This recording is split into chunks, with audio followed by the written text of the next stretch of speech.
Hello friends, welcome to online faculty development program of the Institute of Chartered Accountants of India. I am CA Pankaj Deshpande and today we will be discussing about ERP concept, that is Enterprise Resource Planning concept. What is it all about? Let us start this journey. First of all, let us try to understand the three words, that is enterprise, resource and planning. What do you mean by enterprise? Everybody knows what is enterprise, but still it is any business unit, it is a group of people. And one more thing is about enterprise, that is they use common resources and the resources are basically used to achieve a common goal. So enterprise is a business unit using common resources and working for a particular common goal.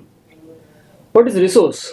Resource, as all of us know, it may include variety of things, but basically it is money, material, manpower and machinery. These resources are used to achieve the common goal. Planning, the third word in this enterprise resource planning. As all of us know, planning includes acquiring, utilizing and disposing of the resources. Basically planning is needed for any type of goal achievement, and in this particular concept, that is ERP concept, the planning part plays a major role. Then combinedly we can define this term enterprise resource planning, that it is a common system used by all and used for all types of resource planning and utilization. Basically every organization is interested in achieving its goal, that is already planned goals, and these goals can be achieved by using the resources they are having, that is acquiring, utilizing and disposing of the resources. Whenever we talk about business, there might be different units as well as departments in any type of business. There may be a finance department, a quality control department, sales and distribution department, logistics department, production planning department, production department, materials management, human resources. These are some of the examples of business units and departments. There might be more than these departments. Any other department may also exist. But so let us discuss a small case study to understand the concept of ERP.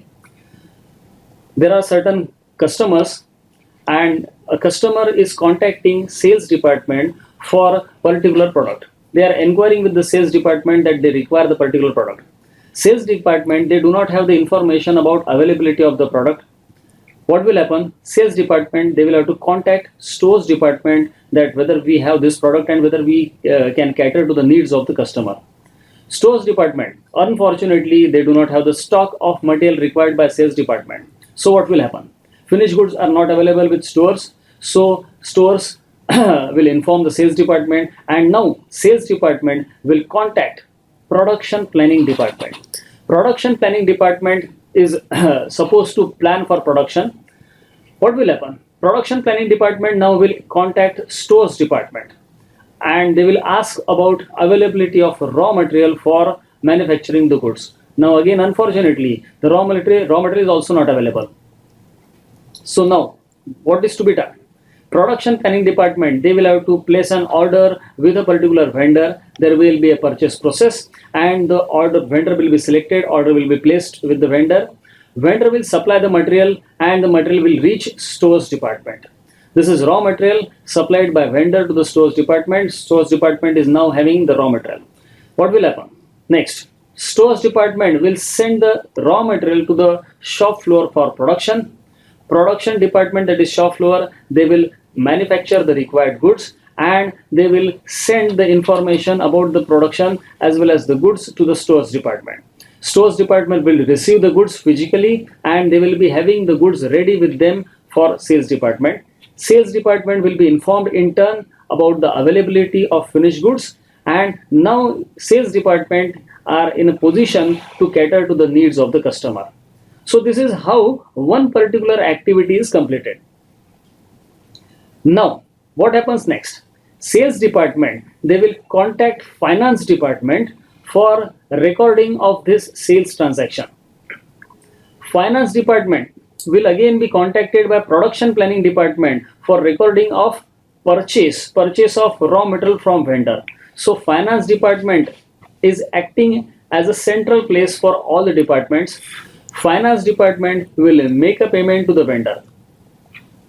and all the departments will be contacting HR, that is human resource department, for all types of human resource needs. For example, if shop floor department needs some manpower for the production of goods, they will contact HR department. If finance department they need some manpower for their purpose, they will again contact HR department. So in turn, every department will be connected to HR department for their human resource need. Finance department will be contacted by all other departments for their financial and accounting needs. So this is how activities goes on in any type of business. There may be two types of systems. One is called as centralized system and the other is called as decentralized system. What are their characteristics? Decentralized system, basically the difference is in data maintenance. In case of decentralized systems, data is maintained by each department separately. I am repeating, in case of decentralized system, the data is maintained by each department separately. Second characteristics of decentralized system, department does not have access to the data of other department. So if production planning department, if they are maintaining their data, they will not allow other departments to access their data. Similarly, the other department will not allow production planning department to access their data. Due to this, there are certain problems in decentralized systems. What are these problems? Let us consider the case once again. If a customer is contacting sales department is inquiring with stores about the availability of finished product. Stores says that we do not have stock, we are out of stock. Now what will happen? Stores will inform sales department will inform the customer, and the customer will try to find a new vendor. In this case, the order is lost, customer is lost, as well as reputation is lost. So ultimately it is loss of reputation, loss of revenue, and loss of customer also.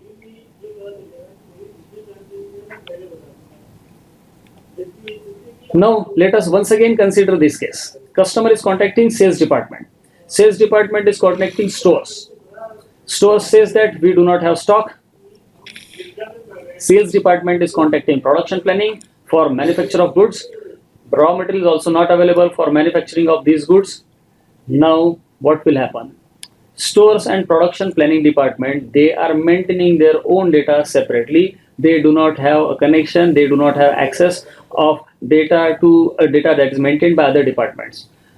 Raw material information is stored separately by both the departments. So it is quite possible that stores is maintaining some set of data, production planning is maintaining some other set of data, and they have different information about the same raw material.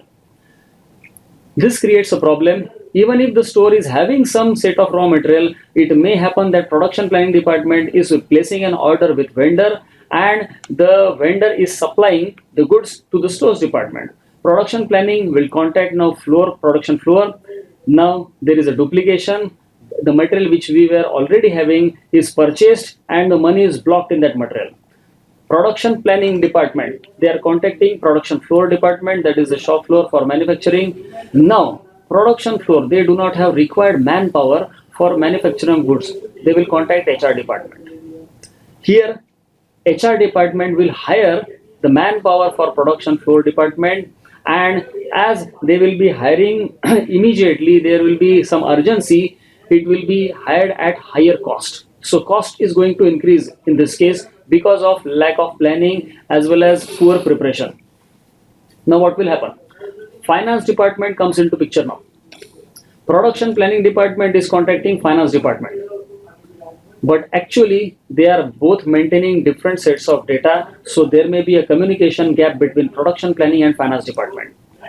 Finance department is not updated by production planning department about the purchase of raw material from a particular vendor.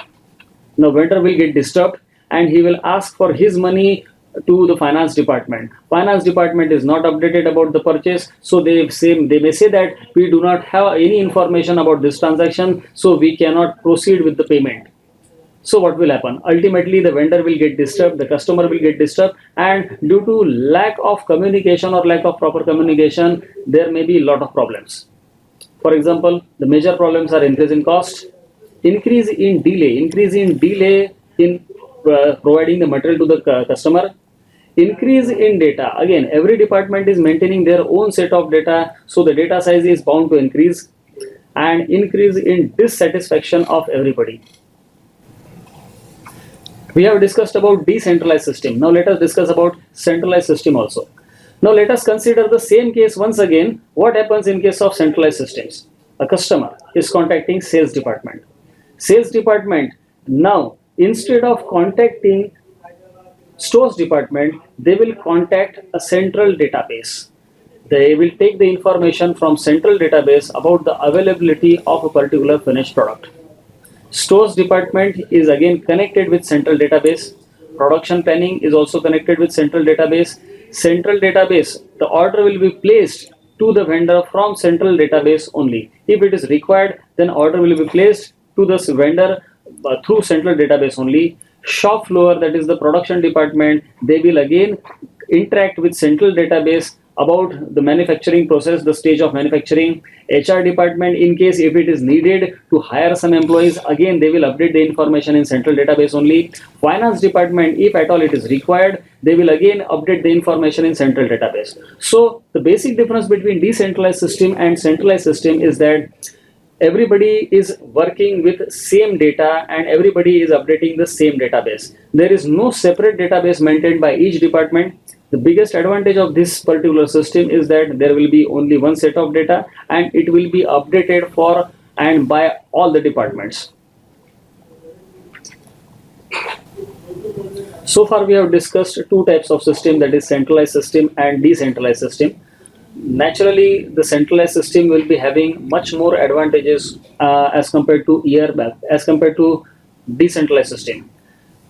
These are the advantages of ERP systems. Basically, ERP system will increase the efficiency of each and every person connected with the system. It will increase the revenue for the organization and it will ultimately increase the productivity of each and every resource in the organization. There can be different types of functions in business: planning, materials management, production, sales and distribution, finance and accounting, human resource, research and development. These are some of the examples of departments working in any type of business, and the job of ERP system is to connect all the departments and to achieve overall efficiency in the organization. Every organization will be having some sort of business processes.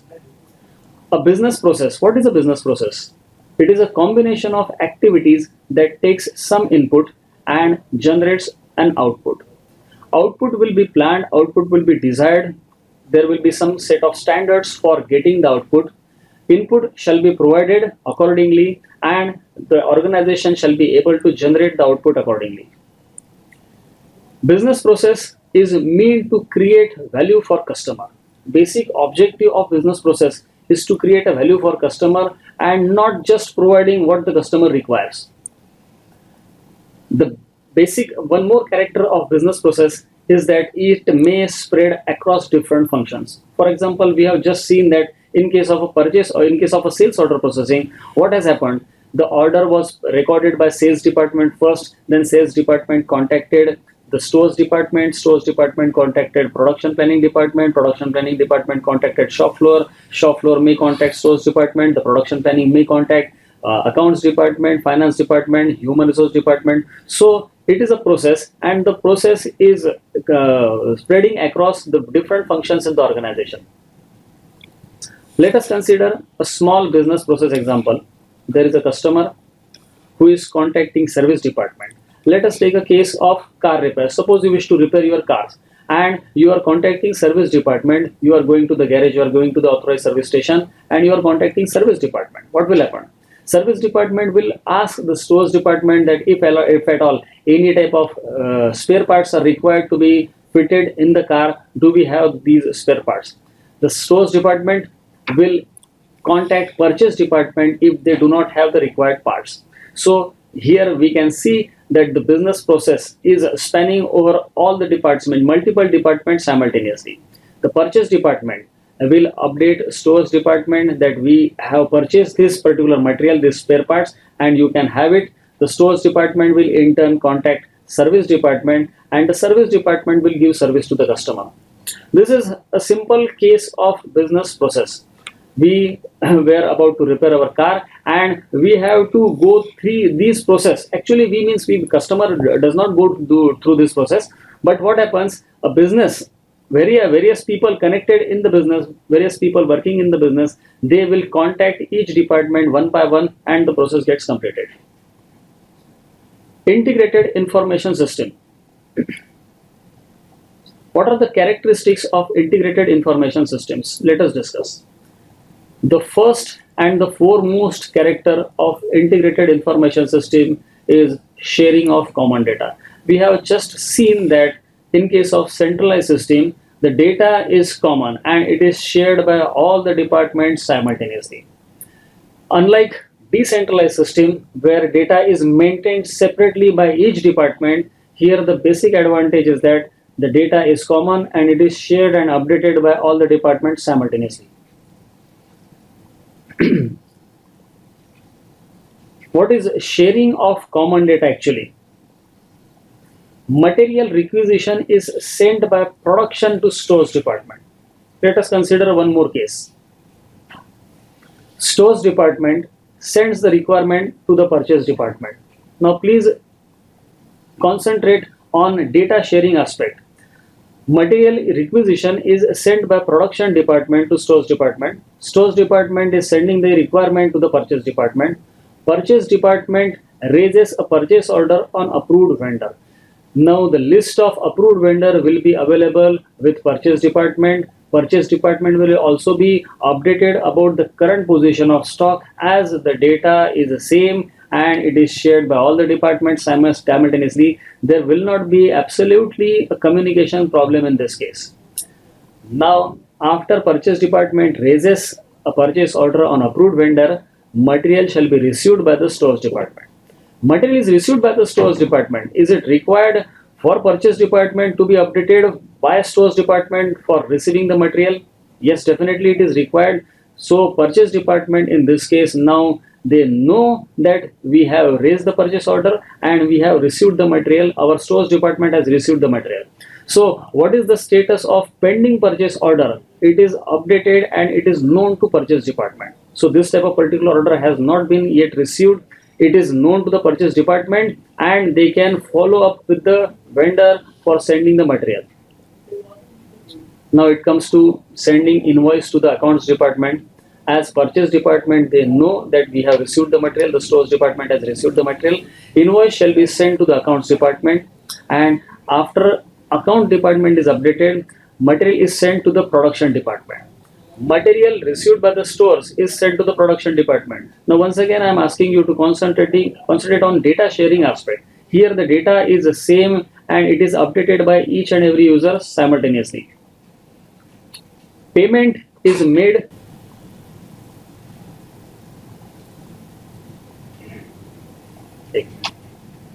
to the vendor by accounts department.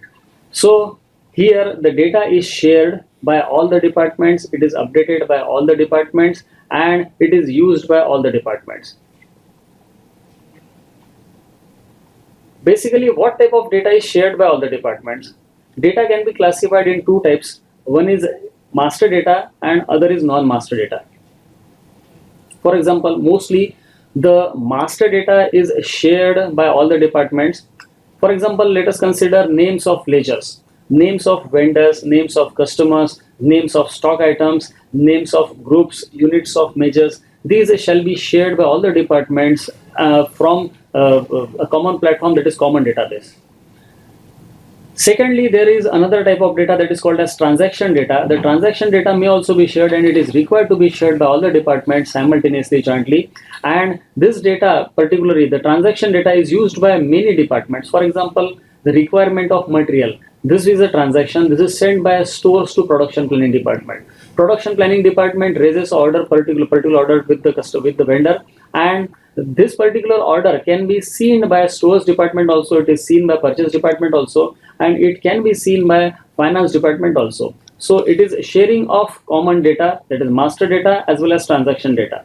There might be some other transactions which are useful which may provide useful information to other departments also. For example, if whether the payment for a particular vendor has been made by accounts department or not, this information is important for production planning department, and this information can be viewed as there is common database.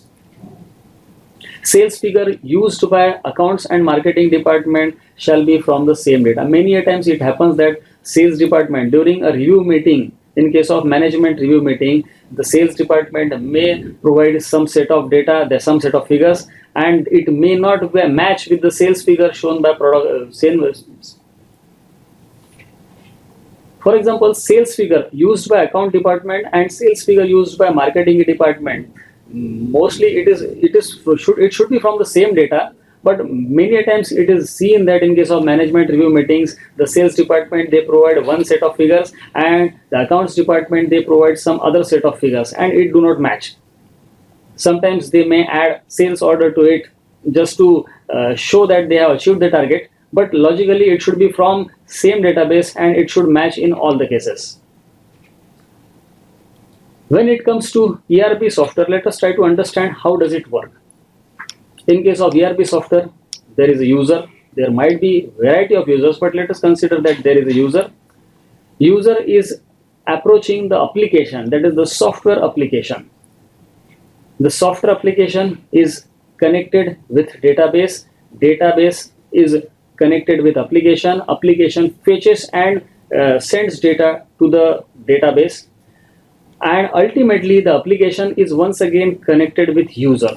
This is how every software works. It is not only about ERP, it is about all types of software. There are three elements. One is called as front end, other is called as back end, and one more element, that is the human being, that is the user. User goes to the application, software application contacts a database, and database generate the required information, that is the report or figures, and this information figures are sent to the application, and in case of application, the application ultimately shows figures to the user. Now let us try to understand this backend, front end and user, these concepts using a simple case of Tally. I hope all of you have seen this screen before. This is Tally ERP9 and this is gateway of Tally, screen of Tally ERP9. Here there are different types of menus. If you wish to access any type of menu, there are three ways. First way is using mouse. You can click on any of the menu, it will get activated. Second way is to use arrow keys and press enter on the desired menu option after selecting it.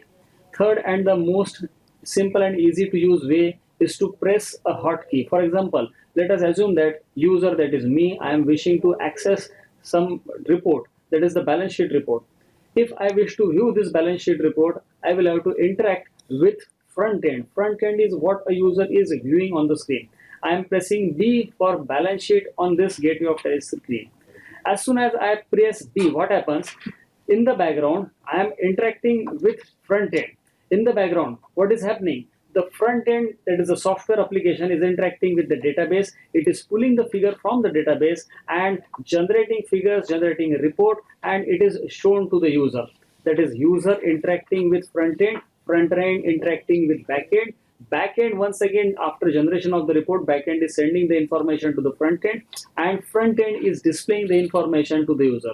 This is how the process gets completed each and every time. Even if I wish to view profit and loss account, the same process will be followed by the Tally software. If I go to accounting vouchers, if I wish to record a transaction, again the same process is followed by all types of softwares.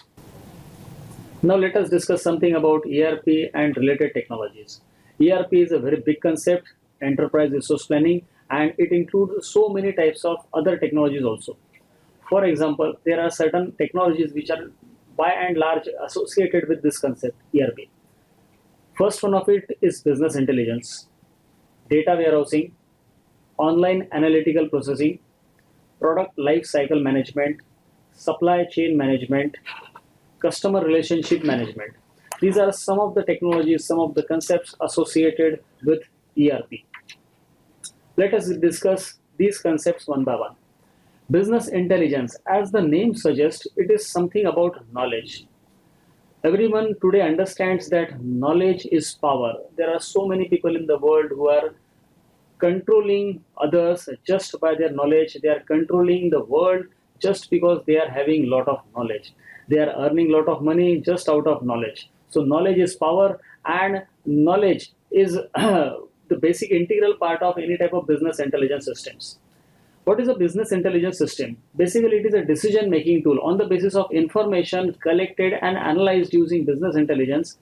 Decision making can be done, and it can be definitely used as business intelligence tool. And it includes skills, processes, technologies, applications, practices, etc. So many other issues are associated with this business intelligence. And what is the basic use of this business intelligence? It facilitates quicker, better, and correct decision making. So, business intelligence is a system of using the knowledge, extracting the knowledge from the business, and ultimately using it for decision making purposes. Why business intelligence? Because management is always interested in knowing so many things on the basis of which they can take decisions.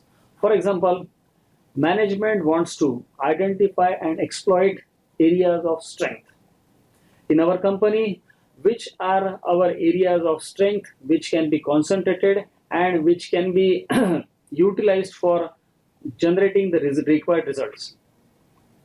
Sometimes there might be some areas which are not performing well, so let us try to concentrate. Management may want information and they may decide that let us try to concentrate on these areas which are not performing well so that they can also perform well.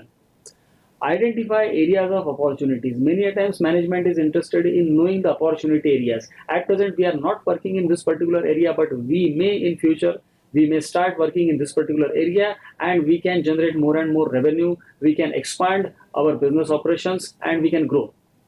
Sometimes management wishes to have a what if analysis, means know the consequences of decisions.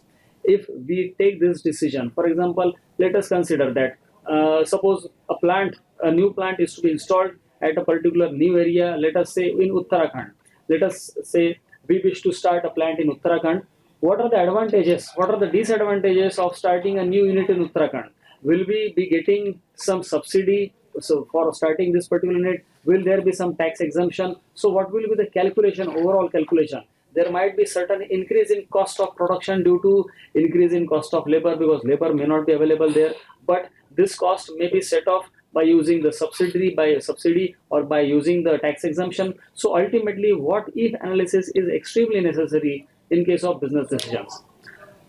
Management many a times wants to reward those who perform well. Many a times it happens that if there is no such system of rewarding those who are performing well, the overall morale of the employee gets reduced, and it may decrease the efficiency in the organization. So this is very important to have the information. Management is interested in knowing uh, whom to be rewarded and whom to be educated. Those who are not performing well, they need to be educated to perform well. And one more thing that is management is interested into is that identify areas of business growth. Many a times there might be certain areas where we can grow, we can increase, we can expand our operations. It is possible, and it is possible only with the help of business intelligence only. Business intelligence, this concept includes two more things, that is data warehouse, BI tools, and applications. Let us discuss one by one these three concepts. What is a data warehouse? All of you must have heard about warehousing. Warehousing, it is a place where the goods are stored. In case of data warehouse, what we store? We store data in warehouse, that is called as data warehouse.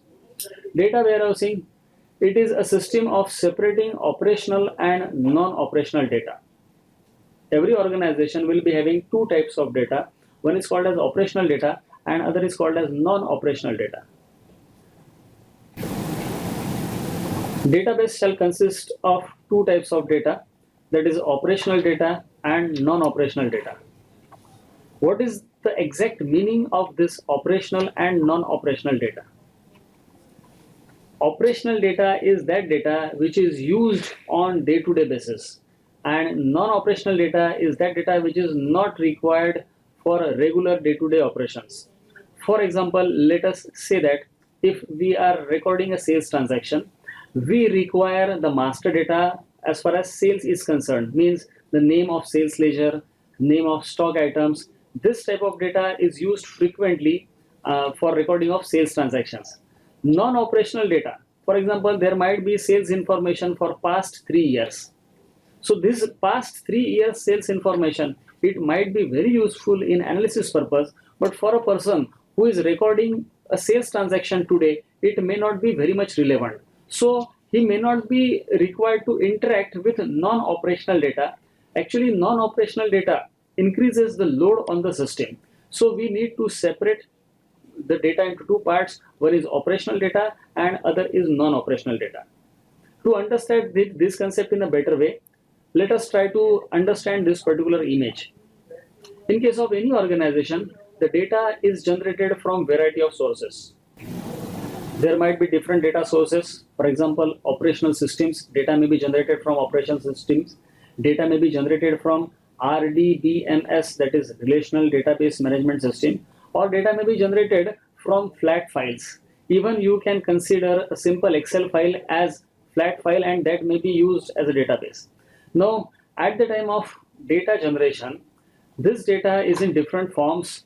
So this data needs to be extracted and standardized before it is placed in central database, that is the data warehouse. So there is a system that is called as ETL, that is extract, transform and load. So on the left hand side of the screen, you are viewing that is data sources. There are three data sources displayed here: operational systems, RDBMS and flat files. These data sources are used to extract and standardize the data, and this extracted and standardized data is put into data warehouse. Ultimately, users are connected with this central data warehouse, and users are extracting this data, using this data for their own purposes. For example, as shown in right hand side of this particular screen, there may be a user who is using the data for analysis purpose, there may be a user who is using the data for reporting purpose, and there may be at the same time a user who is using the data for mining purpose. But what is the exact purpose of this data warehousing? Operational data is used for recording of transactions. Non-operational data is used for viewing and analysis. So we need to identify the purpose, we need to understand the purpose, and we need to concentrate accordingly on the type of data. ETL stands for extract, transform and load.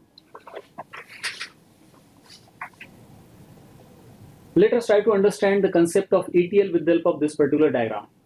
There might be variety of applications. For example, CRM, that is customer relationship management, sales, HR, human resource and finance. They may be generating variety of data, and there may be some differences in data formats. For example, date, how we store the date. Sometimes we store the date as DDMMYY, sometimes it is MMDDYY. So the data may be stored in a different fashion, different style in each department. What is the job of ETL? Extracting the data from different departments, different sources of data, CRM, sales, HR and finance. And after extracting, they have to transform the data, that is standardize the data in one particular platform, one particular way, and it will be loaded into the central database. So ETL is extremely helpful in storing, extracting and loading the data from different data sources. Where ETL can be used? ETL can be used in case of data warehousing. It can be used in case you wish to transfer data from old software to new software. For example, if you wish to shift your accounting system from Tally ERP9 to SAP, from Oracle to SAP, or from any software to any software, this particular ETL is extremely useful. Mergers and acquisitions. Suppose there is a merger of two companies. One company is using Oracle software and other company is using SAP. So they wish to start a joint venture, they wish to merge into one company and they wish to standardize the system. In this case, ETL will come to their help and it will be easy to mix the data of two companies to form one company. Sometimes you may be required to integrate the data from third parties. For example, if you are acting as an agent of your principal company, let us take a case of Godrej. Suppose you are a Godrej dealer and you are dealing in refrigerators, fridge, washing machine, etc. Godrej is selling products to you, and you as a dealer, you are selling product to your customers. Now, what happens if you wish to buy from Godrej? What you need to do? You need to raise a purchase order on Godrej, and Godrej has to record this purchase order as their sales order. It will be recorded as a purchase order in your data, and it shall be recorded as a sales order in Godrej data. Now, what will happen? You wish to integrate the data from third party. In case of Godrej, if we are discussing about accounting system of Godrej, Godrej will receive the sales order, that is their sales order, it is your purchase order, from some external party who is not a part of accounting system directly, but indirectly that third party, that is the dealer of Godrej, is a part of accounting system. Now what happens? The dealer of Godrej is not using the accounting system of Godrej. Let us assume that Godrej is working on SAP and the dealer is working on Tally. Dealer is generating the purchase order in Tally and it is being sent to the Godrej. Now Godrej wishes to record this particular purchase order, that is their sales order, in SAP system. There needs to be one particular bridge which will connect the data created by Tally and it is accepted in SAP as it is without any hassle. So ETL can be used in this case also. One more concept, that is metadata. What is metadata? It is definition of data elements in the data warehouse or data sources. It is transformation rules as far as data is considered. It is data about data. Metadata can be simply defined as data about the data. And one more thing about metadata is it is used by the end user to find and understand data in data warehouse. Metadata, one more concept about ERP. To understand this concept in a better way, let us try to understand the case of a library. In case of library, the basic data shall be the books and the metadata shall be numbering system, arranging system, titling system, authors, publications, etc. Every library has to store this information also, so that it is possible, it is very easy to extract the book, to find out the book easily out of thousands of books. So basic data shall be books and the metadata shall be this arranging system, numbering system, etc. What are the advantages of data warehousing? Fast and smooth working with operational data by reducing the load. Basically, whenever it is a matter of ERP data, the data size shall always be huge and the user experience of interacting with the data must be pleasant. If a user is required to spend more time on extracting the data, the interest of the user gets reduced or minimized. So the basic requirement in case of ERP system, that it should be fast as well as smooth. Second thing, that is advantage of warehousing, data warehousing, is easy reporting and analysis of information. Why reporting becomes easy and why analysis of information becomes easy? It is just because the operational data is separated from non-operational data. Third advantage of data warehousing, that is it facilitates decision support system. Every organization will be having some type of system for decision making. So decision making requires a lot of information and this information shall be provided out of data warehousing.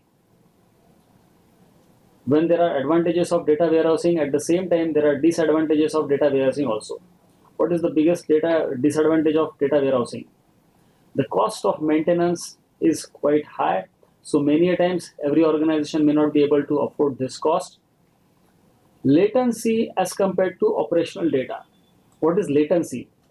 As we know that data warehousing will store data in two parts. One is operational data and other is non-operational data. The operational data will be copied, will be transferred to non-operational data. There may be a latency of sometimes few hours, sometimes few days also. As compared to operational data and non-operational data, The figures in operational data may not be updated immediately in non-operational data. So if you check figures in operational data and if you compare it with non-operational data, there might be some difference in some cases. So this is one of the disadvantage of data warehousing. But still, even after these disadvantages, data warehousing is really useful. Where it is useful? Let us take a credit card analysis, case of credit card analysis. Let us assume that we are a credit card company and we have to analyze the spending pattern of our customers. How do people spend? So what type of analysis can be done? We can analyze that how many people are there who are using our credit card during festival seasons. It may happen that during festival seasons the credit card usage may be more. Sometimes you may wish to analyze the gender of the person, the gender of the user who is using credit card, how females are spending, how males are spending. This type of analysis can be used with the help of data warehousing. Sometimes you may require to analyze according to the age of user. If a user is below 30, how he is spending. If he is above 30, how he is spending. So this type of analysis is very useful to take decision about launching different schemes for users. Insurance fraud analysis. In case of insurance industry, there might be variety of frauds, and to analyze these frauds, we can use data warehousing. Phone call record analysis. For example, BSNL is having crores of customers and they wish to start a new scheme for their users. For example, recently BSNL has launched a new scheme that is all the calls shall be free of cost if you are calling after 9 in the night and before 7 in the morning. This is the scheme. What will be its impact on revenue of BSNL? This analysis can be done very easily using data warehouse concept. Logistic management, again a very important area where we can use data warehousing. One more concept, that is data mining. What is data mining? We know what is data and we also know what is mining.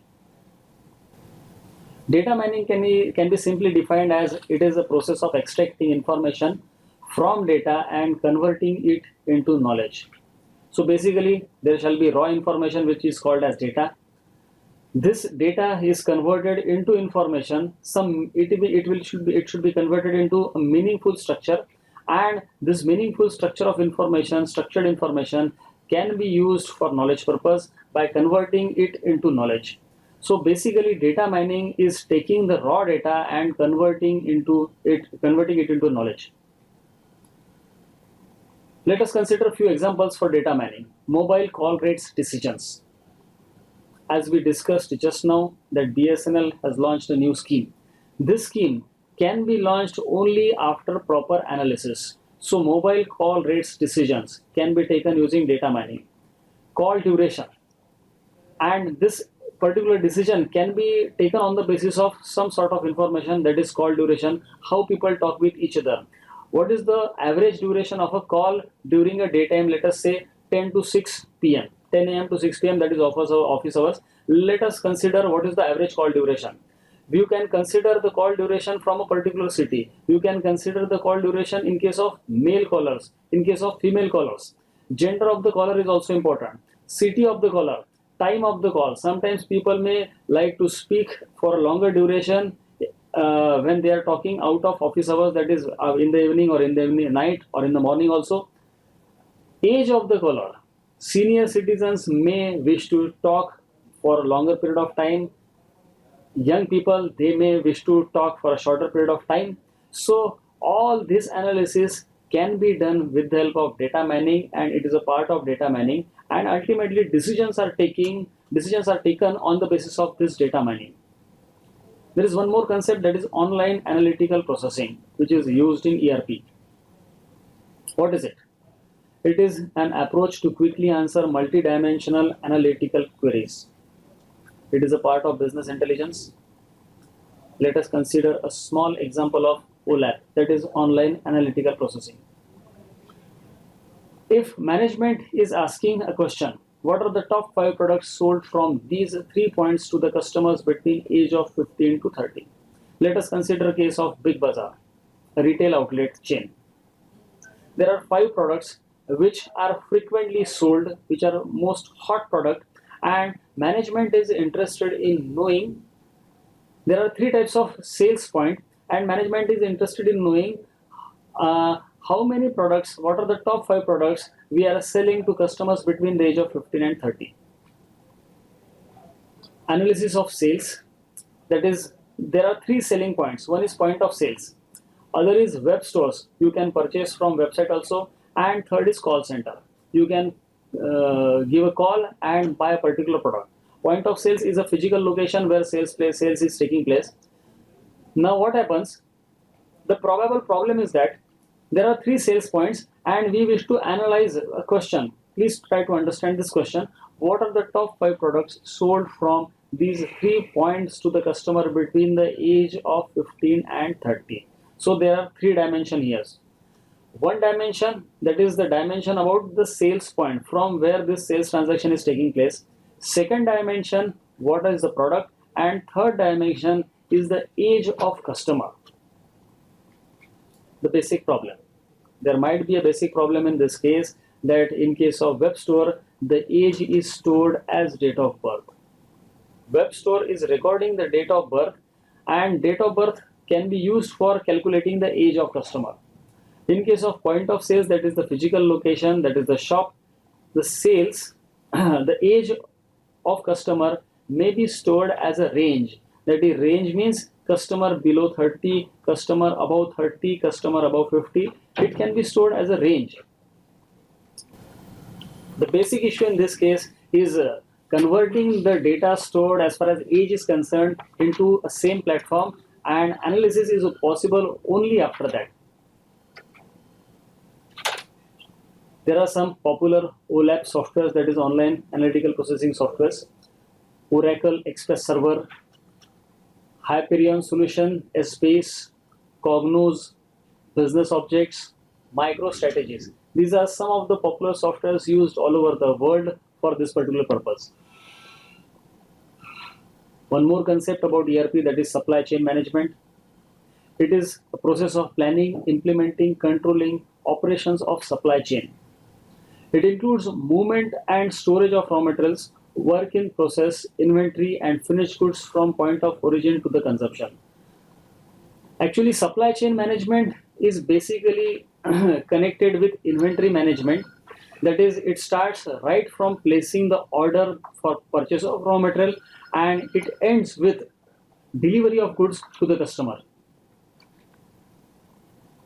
Supply chain management integrates supply and demand management within and across companies. Sometimes some outsiders, that is third parties, may be included in supply chain management. It is possible. So you might have heard about customers placing order directly with the company. Customer is an external person, they may place the order with the company directly. So in this case, the customers are also integrated in the supply chain management. There is one more concept that is called as customer relationship management. Everybody knows about this concept, that is customer relationship management. It starts with customers and it is about gaining and retaining customers. Types of CRMs. There can be 3 types of CRMs. One is called as operational CRM, second is analytical CRM, and third type can be sales intelligence CRM. Let us try to understand these concepts one by one. Operational CRM. This system will include basically the data about operations, the customer habits, what type of customer we are having, their contact details, the product they are having at present, the product they can buy in future. This type of operational data, basically the operational data will be included in this operational CRM system. There is another type of system, that is analytical CRM. Here basically the data will be analyzed for a variety of reasons. Some meaningful information will be extracted by analyzing the data from analytical CRM system. Third system is sales intelligence CRM. What is this? Suppose you are having a car. For example, let us say Maruti Wagoner, you are having the car, and this particular information is stored in operational CRM system. What is your frequency of getting your car serviced from a particular service station. This information again will be a part of analytical CRM. You are having Maruti Wagoner car, and can you buy Maruti's SX4? This type of analysis shall be done in sales intelligence CRM, because at present you are having one car, there are four members in your family, and can we sell one more product to you? Can we ask you to change or upgrade your car model? This particular part is analyzed in sales intelligence CRM. Basically, the sales intelligence CRM is aimed at increasing the sales of the company. Operational CRM is aimed at smoothing the operations of the company. That is, your car is serviced, it is ready, you can collect your car, your servicing of your car is due on this particular date, we can collect the car from you, and we can, once again, after servicing is over, we can deliver the car at your doorstep. This is possible. So this type of information is a part of operational CRM. When we talk about ERP, we must talk about Web 2.0. Sometimes it is called as Web 2.0. What is it? Actually, it is a network. It is a platform spanning all connected devices. Continuous updations are going in Web 2.0. The basic feature of Web 2.0 is consumption and mixing of data from multiple sources, and sometimes even from users also. And it provides a rich user experience. The best example of Web 2.0 is Facebook and YouTube. All of us are using these two websites, that is Facebook and YouTube. It is a network, it is a platform, it is connected across all the devices. We can use Facebook from desktop application, from laptop, and we can use it from our mobile also. What is about rich user experience as far as Facebook and YouTube is concerned? User is very much happy while using Facebook and YouTube. Why? Because it is extremely easy to use. We can click on the photo and immediately the photo is displayed. We can click on the link for the video and immediately the video is run. So the user experience is very rich in case of Facebook and YouTube. So these are the two popular examples of Web 2.0. Earlier we were using websites, but the experience of user was not as rich as it is today. As far as ERP software is concerned, there are two types of applications on which the ERP can be built. One is called as desktop application and other is called as browser application. Desktop application, it is an application which is stored, which is installed on the hard disk of the computer that is used by the user. And browser application, in case of browser application, the software, the application is not stored on the hard disk of the computer of the user, but it is stored on the website itself and it is used from the website only. There are variety of browsers like Google Chrome, Mozilla Firefox, Internet Explorer, Safari, Opera, etc. Which type of application is more suitable and which type of application is a better application? Browser application or desktop application? Now this question is a debatable question. People may debate on this question, that sometimes some people say that desktop application is a better application. Some people may say that the browser application is a better application. There are advantages as well as disadvantages in both the cases. Desktop application, what are the advantages? Let us discuss. Let us compare the advantages and disadvantages of desktop and browser application. The first and the very big advantage of desktop application is that it shall always be faster than browser application. Second, it will always be more user friendly as far as browser application is concerned. And third thing is that the desktop application shall always be keyboard oriented. If we are using the keyboard, it will be easy to use, because using mouse may take a lot of time sometimes, and using keyboard gives us a better user experience. There are some disadvantages of desktop application as compared to browser application, that it needs to be installed and updated on each and every device separately. If we are having 10 laptops, we will have to use it, we will have to install it on 10 laptops separately. At the time of upgrading, again, we will have to upgrade the software on each and every device separately. This is a very big problem in case of desktop application, and it is not a problem at all in case of browser application, as the application shall be installed on website and it is to be updated installed only once. Maintenance is also a very big issue in case of desktop application. If there is any file corruption, it is to be upgraded, it is to be installed, reinstalled on each and every device separately.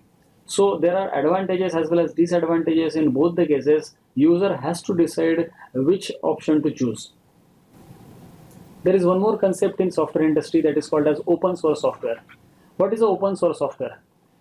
In case of open source software, the code of the software is available free of cost, and the user is generally given the right to change or modify the software as per his own requirement, and a user can redistribute the software for any other purpose. There are some open ERP software available in the market. These are some of the examples of open ERP software. People can definitely use this software without having any botheration to pay.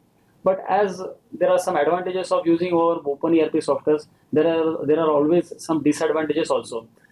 Getting service, getting updation, getting enhancement in open ERP software might be a problem in some cases. So today we have discussed so many points about ERP. I hope these points are useful to you in case of your teaching. So I say thank you and end my session here.